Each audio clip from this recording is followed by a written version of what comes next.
There's never going to be a perfect time. Everything's not going to line up perfect. Mistakes will be made. Exactly. You just have to make that first step. You have to get out there and you got to do it. And then, like I said, you learn along the way. We've been learning for over 20 years at this business. The more that you do it, the more that you learn and the better you get at it. So be an action taker, get out there and do it. That's the biggest advice we can give you guys.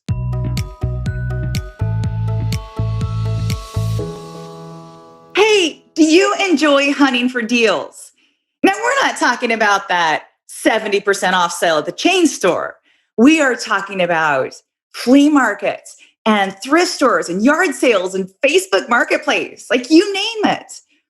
There is something, I think anyway, so satisfying about noticing a steal that no one else realizes is worth something.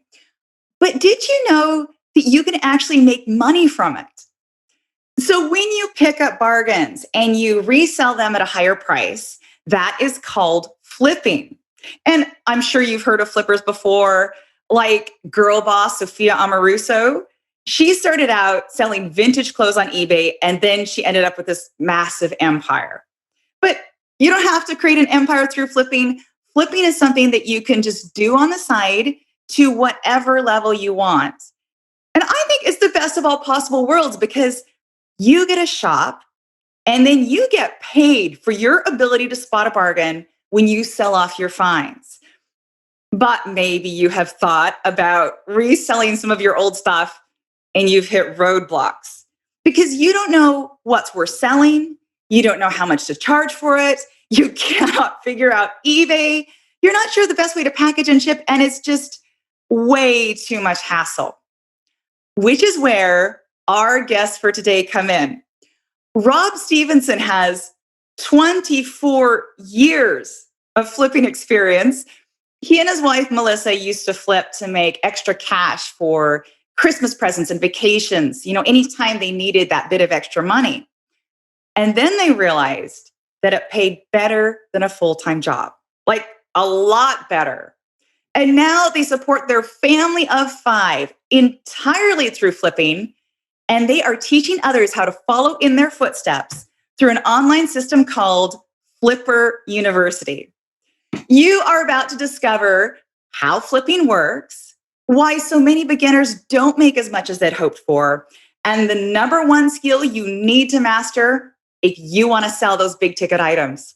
Welcome, Rob and Melissa. Thank you. Thank you for having us. Thanks so much.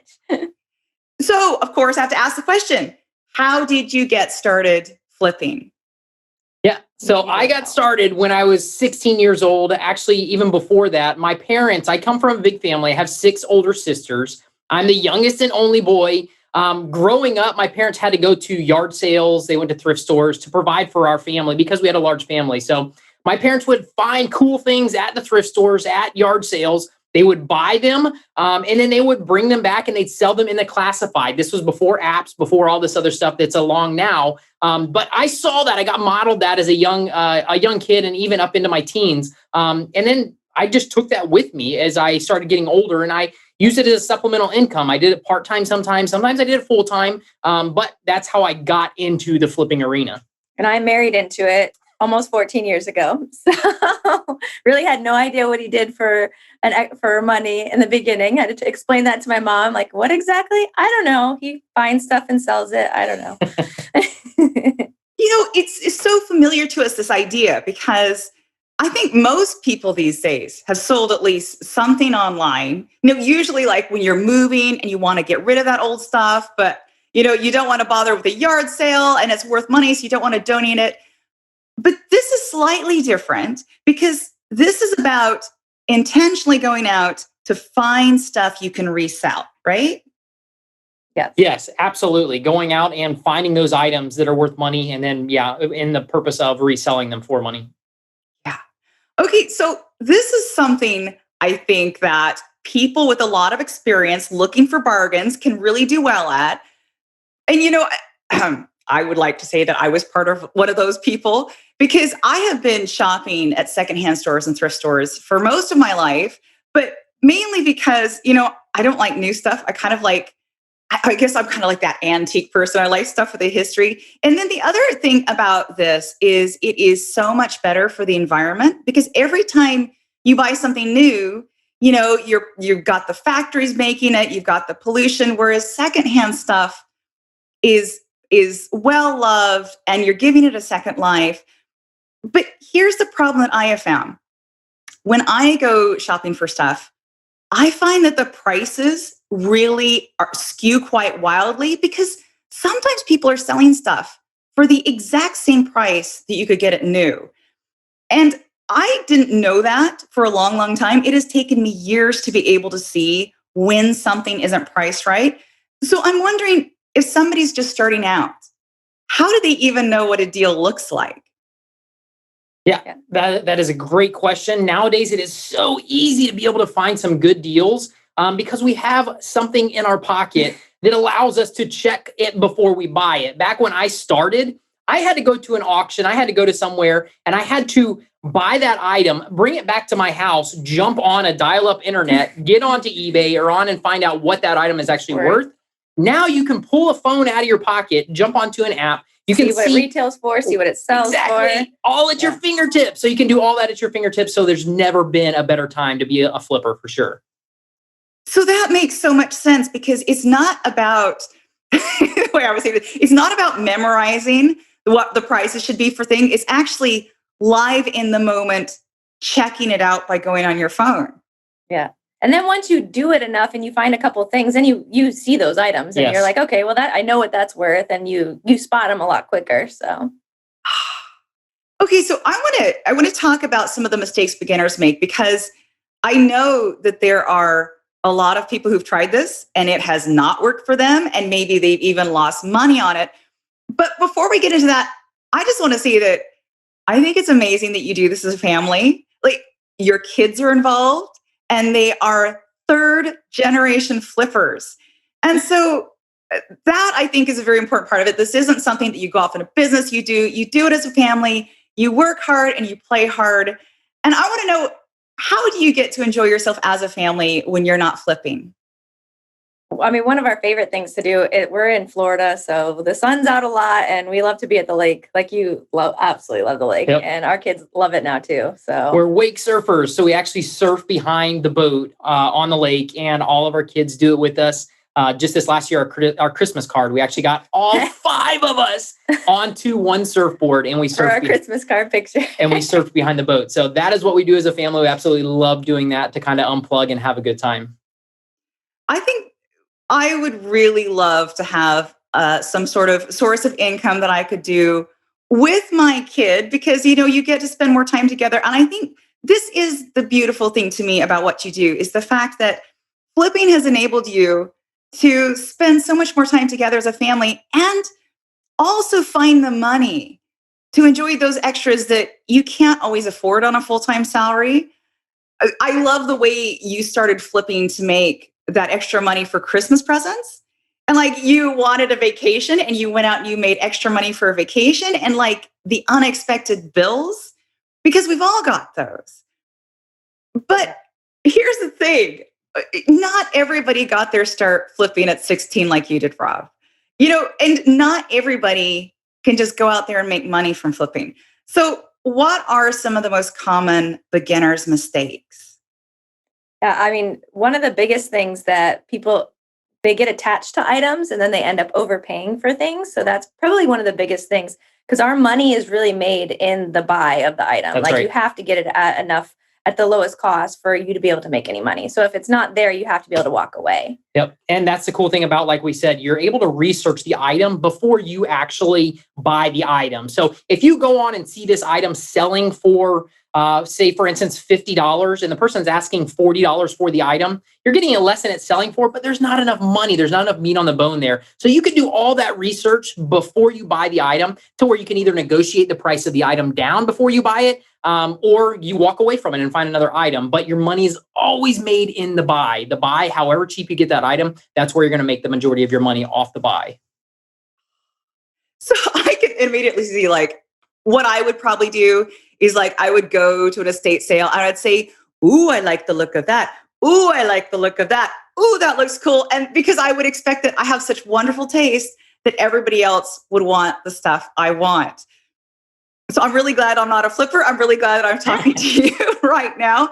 And I do wonder, so do beginners then often end up with all of this stuff because they haven't checked it that they can't then resell? I mean, something that we do often is if like we accumulate stuff, our kids accumulate stuff. So we do garage sales to kind of get rid of any other little inventory or stuff that they've picked up. So that's one way that people can get rid of and still make money on some of their stuff if they still have it. Yeah. So. But the beauty is you do not have to, like if you've tried this in the past and you ended up with a stock of inventory that you couldn't sell, if you're buying them at the right prices and you're checking that before you do it, before you buy it, you shouldn't be left over with a lot of inventory, because that's the cool thing about eBay. You can see stuff that is listed right now for sale. You can see stuff that has already sold. You can see what it has sold for. So it's kind of like real estate. Real estate, you can ask a price for your house, but if there's no comps that it has sold for, you can't get that price for the house. And it's the same thing when you're investing in items. You can look at those items, you can check what they've sold for, and then you're able to get that price. And you do, a lot of other variables in there of what they've sold for, how many have sold, if it's a desirable item. So you go in and you check all that stuff before you actually buy the item. The risk is very minimal. So this is where I see the difference. Those of us who have kind of sold the odd thing online and done the odd yard sale have a very emotional attachment to objects. And we have a very emotional attachment to how much we charge for that object. So if we really love something, we'll charge more for it. But what you are doing is different, because what you're doing is you are doing this entirely objectively. Yeah, absolutely. Yeah. And that's what you want to get to, the point of where you can look at that item. You're not attached to the item. You might know, like Melissa said, from our history of over 20 years of doing this, we have a great library in our head. When I go and see a Nordic track at a thrift store or a yard sale or the flea market, a Nordic track ski machine, I know what that will sell for just because I've done them and I know that. So you start to build that library that will help you, but at the same time can still pull out your phone and do the research on something that's a great deal. You can check that it's a great deal before you buy it, so you know what you're going to make on it. We've been having this conversation with our kids more recently now too, because we're starting to teach them how to do this and sell some of their old toys, and they're attached to them. I'm like, well, if you sell this, because then they want to buy all this stuff. I'm like, you have to sell a couple of your stuff already, and then they're starting to get the hang of it. Yeah. Okay, well then that means I can get money to get something else that I want. That's right. So they're connecting the dots, but it's fun to watch. So let's say that somebody's starting out. How much money would you recommend they have before they start out trying this? Minimal, very, very low. And even you don't even have to start with going and investing. Start with the stuff that you have in your house that you haven't used in the last 6 months, 12 months, that's sitting in the corner, sitting in your pantry, sitting in your closet. Start flipping that stuff. And if you like the process, if you like the whole game of the flipping, then you can go out and invest, and still you can get stuff out of the trash. You can go and find minimal. Our comfort zone is like $20 to $50 is where we like to be to invest into items. Anything over top of that, we really have to research it and make sure that the money is going to be there, a good profit for us. And one of our Flipper University students, Stacy, started her whole business 2 years ago with 50 cents. She bought, what did she buy? A hubcap from a thrift store. Yeah. Sold it for... I think it was like $20-something dollars, and just kept reinvesting that money and never put another dime of her own money in it, and hit $100K in 2 years in her flipping business. That's it. So that 50 cents. What I was thinking of is, people who love to go to casinos and they love to gamble and they're like feeding in the quarters, hoping to make the big thing. This is a so much better way to feed your quarters. Yeah, absolutely. Okay, but I have to go back to something you talked about.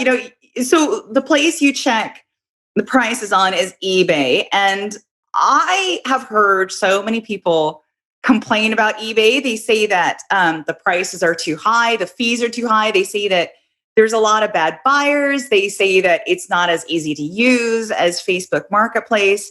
So I'm wondering, what have your experiences with eBay been? We love eBay. Probably 80 to 90% of our sales come from eBay. Now, just like anything, the more that you get into it, the more you use the platform, the easier it becomes. Like Melissa lists on Facebook Marketplace for us. If I try and jump on Facebook Marketplace, it's like it's foreign to me to list items. Melissa handles that for us. But if I jump into it and I start doing it more and more and more, you can list an item on eBay on your phone. You can list an item within probably like 2 minutes. That's all that it takes. Now, as for it being people don't like it because of fees and all that other stuff, I get that. The only problem is you have to compare apples to apples. Now, back when my parents did this, we didn't have eBay. So they would buy from a yard sale. They would buy something from a yard sale that might get anywhere from 200 to 300 people at that yard sale on a Saturday. Then they would take it to a larger audience. They'd put it in the classified section. And that might get anywhere from 20 to 40,000 people reading that on a Saturday or Sunday. eBay's the same way. Facebook Marketplace is a local area. You can buy stuff from Facebook Marketplace in a arena that might have 40 to 50,000, depending on your area, and throw it onto eBay, which has over 182 million registered users, that you have the opportunity to get that in front of them. So, ask more money. Exactly. Yeah. In our book, it's worth having that exposure, and it's worth paying those extra fees because you can get your items sold quicker and for more money on eBay. And you don't have to deal with meeting up with people and schedules that you do on Facebook. So we do both, but prefer to ship out the item. Exactly. So with eBay, like if you work with somebody who really does not know how eBay works, do you take them by the hand and like show them how to set up their account and lead them through all the listing of items? Yeah, that's pretty much most of the people who we have a large amount of people who have never used eBay before, ever. Like just Amy, in August, she listed her first item. And just the other day, she hit 5K in sales. And that's in about 5 months. So that's an extra $1,000 a month. $1,000 a month. And she just started in August. Just started with eBay. So, And we see those stories all the time because people are scared of eBay. The cool thing about Flipper University is the support group afterwards. And that's where you can go in and talk to people who are in the same boat you are, and you can get reassurance from them that it's possible, and then answer your questions just like Melissa and I are in there as well. So it's really, really a cool community of people doing what we do. So going back to the pricing question, you had said stuff like you don't even touch an item unless it can make a certain amount. How do you actually figure out how to price it for? Because I know you could go on eBay and you can see what other people are selling it for. But if you sell it for that amount, you might not be able to make so much. And could you sell it for more? Like, how do you figure out the sweet spot for these things? Yeah, that's a great question. And it does come back to the comps because eBay has a completed listing section. So you can see what they have sold for. You have a good range of, and they might have sold for, I'll give you an instance. We just sold a taxidermy, a mounted duck. We bought it from our local thrift store. We paid $10 for it, and we sold it for $425. Now, granted, this thing's not really big. It's not huge. It fit into a box and shipped.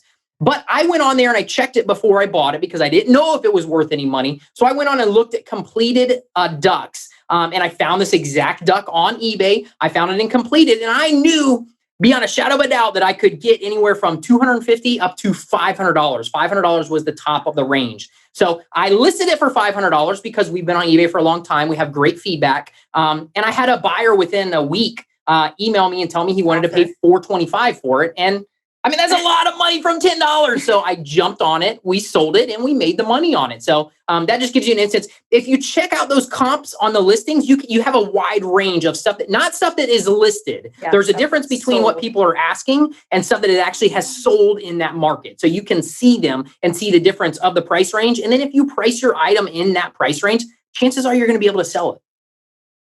Oh, that's a great distinction because sometimes you see things on eBay listed for prices and you think, I can't believe anyone's going to buy that. And then, of course, I guess, as you said, then you check what things have sold for, and then you actually know whether that person is just, dreaming or whether that was a realistic price. Right. Absolutely. So I have another question, though. Do you, like when you bought your taxidermy duck, did you clean it or make it look? Because I'm wondering whether you just buy things and resell them as is or whether you kind of jazz them up or clean them or make them look cool. I don't know. Yeah, it all depends. Yeah, exactly. Whatever it is, the taxidermy duck We did not. I spent a couple minutes cleaning. It has a glass case yeah. around it, so we cleaned the glass. I cleaned it with Windex. There's dust on the top, so I had to get the dust and stuff off of it. I want to make it look presentable before I take pictures to sell it. So you want it to look as the best that it can. And sometimes you don't have to do that, but the majority of the time when you get something that's been sitting around or somebody's getting rid of, you have to clean it up a little bit before you sell it. And sometimes we get great deals on items that they need small fixes, and I'll try and fix them myself. If I can, I'll sell it for parts, but I still get it on the buy. I get it very, very cheap that I know I can always make my money back and make more. Okay, I have to ask you a question then. So you've sold a taxidermy duck. What do you think is the weirdest thing that you have resold? One that we've sold before that got all of our friends were very interested in was a prosthetic leg that we sold. This was years ago. Before we had kids. Yeah. You were at the flea market. He bought it for $35 and sold it the next day. It was within like 24 hours on eBay for $1,000. Yeah. So that was a good one. So it was. Yeah, we've sold unique items, a lot of unique items, but that's the one that sticks out when people ask us, because that is really, it's a weird item, and we made a great profit on it. We did sell a bus wash just recently too. That was one of our biggest ones. Yeah. It was tall. So you're making enough money that you can't just like take the cash and walk away with it. Does it have to be reported as income? Like, do you have to declare this as taxes? Do you have to fill out forms? How does that business side of it work? Yeah, a lot of people get tripped up by the business side, but it really is just keeping records of your income and expenses, keeping track of what you buy, what you use for the business, and what you sell. You do have to keep track of your income though. So it can be as easy as a spreadsheet, an Excel spreadsheet. What we use is a Google spreadsheet. We don't use any fancy software. It's just a Google spreadsheet of everything. So, but yes, you do want to report what you have made on the items. You do want to report that as income. But the other cool thing is this puts you in a totally different place. So if you're employed by an employer, this will allow you to be able to write off some of your stuff, your gas for traveling to pick up stuff. There's a lot of different write-offs that you can do when you actually have a side hustle, a small business that you're jumping into. It's really cool. There's some great rewards or write-offs that you're able to do for that. And we talk a lot about this in Flipper U too. And we like to bring experts on, because we're not tax experts. So like just 2 weeks ago, we had a CPA come in our members group and answer live questions about taxes. So we got everybody's questions answered. So we like to bring those people in. So a CPA, exactly, his expertise. There is so much to this because, you've got to figure out eBay, and you've got to take the pictures. You've got to figure out the descriptions. It seems to me, and correct me if I'm wrong, it seems to me that this is something that like students or young people would be really good at, because it's all about using your phone. It's all about technology. But as you get older, not speaking about myself, of course, sometimes all of that stuff can be a little bit more difficult because it's so about technology. So I'm wondering, do you think that the best flippers are the young people, or can older people do this pretty well too? I would say probably more than half of our group is over 50. Yeah. Like we have like people who are wanting to retire or are retired, want something fun to do and to make extra money. Just recently, we had a couple join our group, Jack and Joan, and they are retired, but they wanted something extra that they could go, travel with, or extra. That you're kind of on a fixed income usually when you're retired, and they wanted to do something fun and not just sit around. So they made, was it $6,800 their first 3 months after joining Flipper U? So yeah, it's a lot of fun. And they didn't have any experience either. No, they jumped into it, learned how to do it, and they actually went for the freight portion. So they went for the larger items. And it's been huge for them. And they're an active part in Flipping for Profit, our members group. Just amazing. They're really, really cool. And it's inspiring to see their story. So I want to talk more about Flipper University because, there are so many moving parts. And I can see that if you don't know what they are, you can end up losing a lot of money. But first, though, just backing up a little bit, I'm curious why you decided you were doing very successfully flipping. Why did you then decide to teach others how to flip? You had a couple people come up to you and ask you, like, I still remember I've been doing this since I was 16 years old. I still remember when I was like 18 or 19, we actually were going on a cruise. my girlfriend, her family, and I asked a couple of my buddies if they wanted to come, and they told me no, they didn't have the money to do it. And I was like, let's go make you the money so we can go on this cruise together. And we actually did it. We got them to buy a couple things from the local auction, which was a Salvation Army auction. When I was younger, we did a lot of that stuff as well, and got them to make the money to be able to go on this cruise. We had a blast. So it's more of going through this experience and then flipping, and then people seeing what we're doing and really being excited and telling people, hey, we were able to make this much money on this. They want to know how. Exactly. How'd you do it? So more and more people started approaching us and saying, hey, how do you do that? How do you do that? Can you teach me how to do it? And we started, that's how we started Flipper University. It's been amazing. And then the other rewarding part is seeing these people go through these journeys, and knowing that we had a hand in helping them get to where they're at. It's very, very rewarding. We absolutely love it. We enjoy every minute of it. And it was kind of something we didn't really expect going in. Like, we want to help people, but just to hear, I don't know, it's crazy, some of the stories. So, and be a part of that. For sure. Okay, so let's talk about Flipper University. We know that you've got a support, kind of a membership group of it. We know that you teach all this stuff. Kind of, how does the structure work? It's set up as an online course to go at your own pace. So we have 13 different modules and 45 lessons in the modules. It's multimedia, text, videos, where we need like tutorials. We do the videos for it. There's PDF downloads. Like, we have our spreadsheets that we use to keep records in there. So you can download, there's a couple different things to download as you go. And then our members group, that is really, it's an amazing group to be a part of. And we have several moderators in there to make sure questions are answered on time, and like, we're in there to answer questions too. So, and a lot of beginners, a lot of veteran flippers. So it's a lot of fun. The members group is amazing because you have to think about it like this way. Once you graduate college, it's great. You have your degree. You're just thrown out in the real world, and you're like, okay, what do I do now? Like, what do I do from here? Right. And a lot of times you don't know where to go. I mean, you try and put in applications and stuff like this. You don't have you don't have a group of people who are surrounded around you, who are able to go through these situations, go through the wins, the falls, everything. They're right there behind you, and they'll they'll answer your questions. And it's just really a cool community of like-minded people. That's how we absolutely had dreamed about creating this community when we first started. And now it's very active. It's a lot of fun to see everybody's different journey in their flipping career. So it sounds like there's a lot of stuff there. Like, does it take 3 months, 6 months? How long does it take to get through? You can really go at your own pace, but you could bust through it in a weekend if you want to. Or you could take your time and do, an hour a week at night or whatever, and take a couple weeks to do it. So, but you can jump in on a Friday, get going by Monday, and start making money. So. Oh my goodness. So somebody like literally then could buy it and then be like ready in 3 days to go. Absolutely. For sure. So when I think about, all this stuff that's holding me back from, because I'm the same person. I got all this stuff. I'm trying to get rid of this stuff. And sometimes I just end up donating it because it's just so much easier to do. But for you, it's when you get all the lessons and you get the to-do and it's easy, and then you've got support, I can see that it would make such a difference, and it would kind of blow through all those excuses.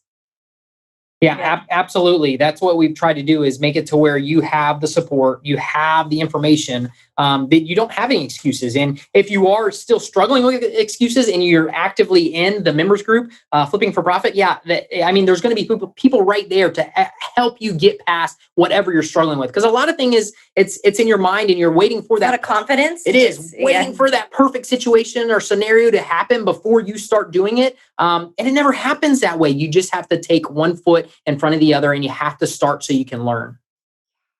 So tell me about some of your students. Like, have you ever had students who have really struggled to master this? Yeah, there's a couple people that get the biggest thing is they start, that I've noticed, is some people will see other people's wins and be like, oh, I'm not doing that, or I don't have that, that big flip that other people have. And that can get in their head. And then it's like, no, but then we encourage them, just get started, list that first item. And then you can see people just run with it.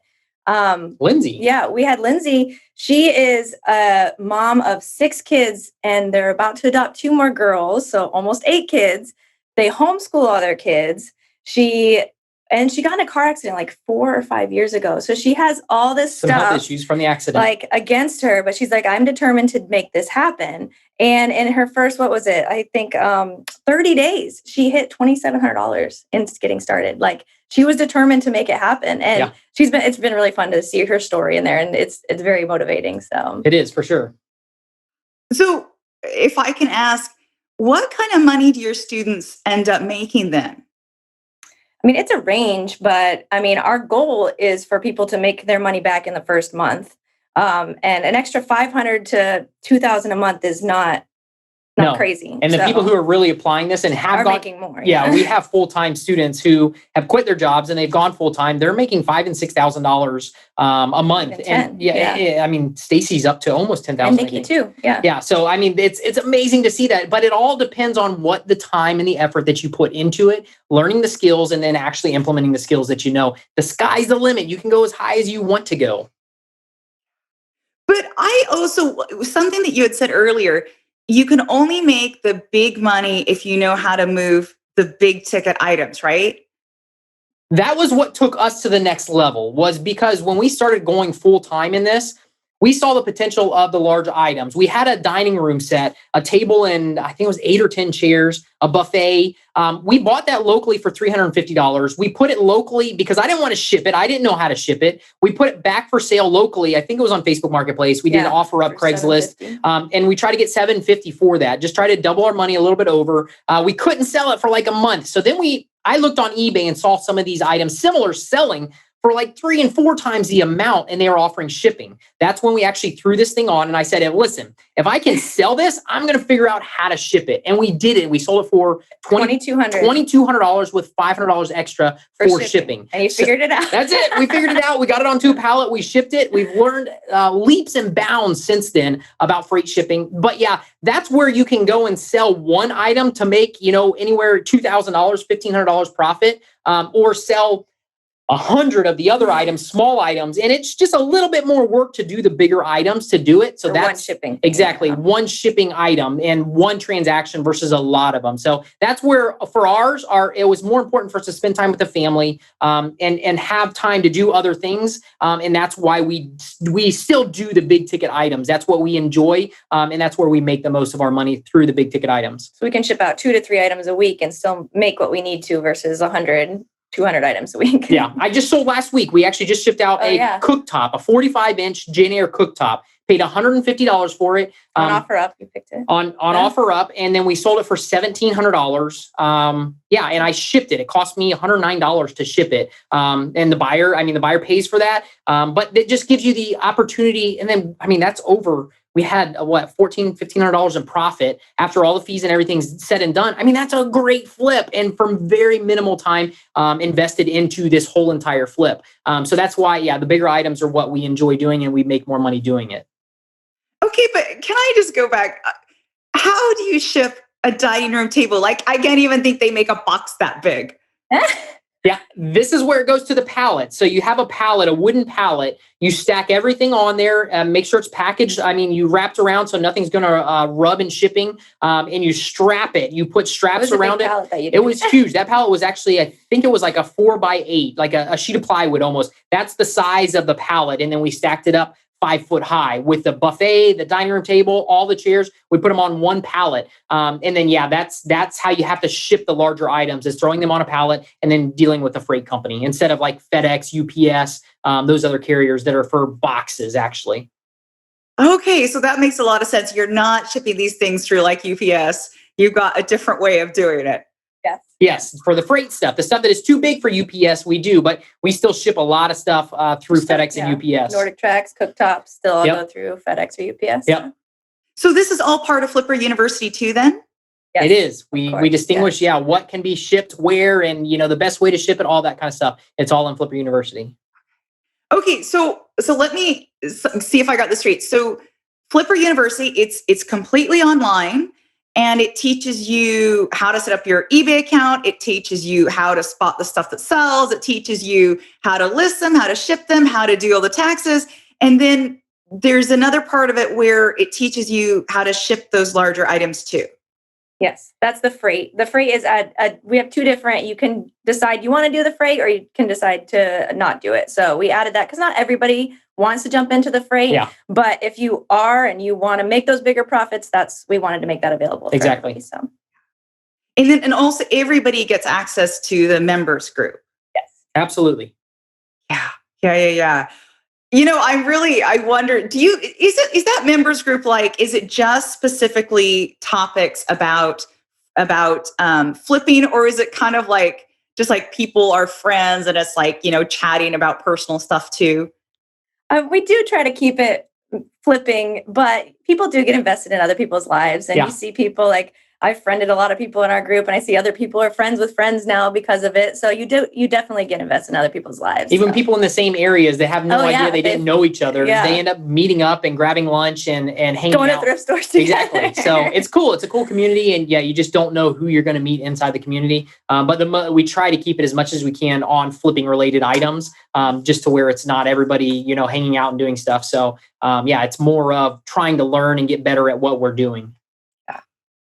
I remember way back in college, and this was long enough ago that I'm not going to tell you when it was, but I remember one of my classmates' dad, who had just retired as a math teacher, was trying to get into selling stuff online. And this was a long time ago. And I remember we were so judgmental because we thought, oh, that's just some old person's hobby. Ha, ha, ha. Bet he's not going to make anything. And, I'm thinking, I don't even know what he's doing now, but I'll bet you he's the one laughing now. Absolutely. No, it's a lot of fun. We enjoy it a ton. So we're sharing our passion with other people and seeing what they can do and help their families. So, exactly. Yeah, it is. It's a blast. And we wanted to offer a code for anybody who's here watching this too. So for $100 off, if you want to get started in Flipper U. So. Whoa, $100. So you're giving our audience $100 off coupon for Flipper U. Yes. For either one. If you want to do the beginner, which is the pro package, or the pro plus. We want to give you guys $100 off. No excuses. Take that step. That is the point, is to take that step. We love action takers. They're the ones who actually see the results the quickest. The people who actually step out, take the action, and jump in. Okay, so we will make sure, folks, to include that coupon in the show notes. So if you are ready to sign up for Flipper U or just check it out and start your flipping side hustle today, we have a link for you. Just go to yourbrilliance.org/flip. That's yourbrilliance.org/flip.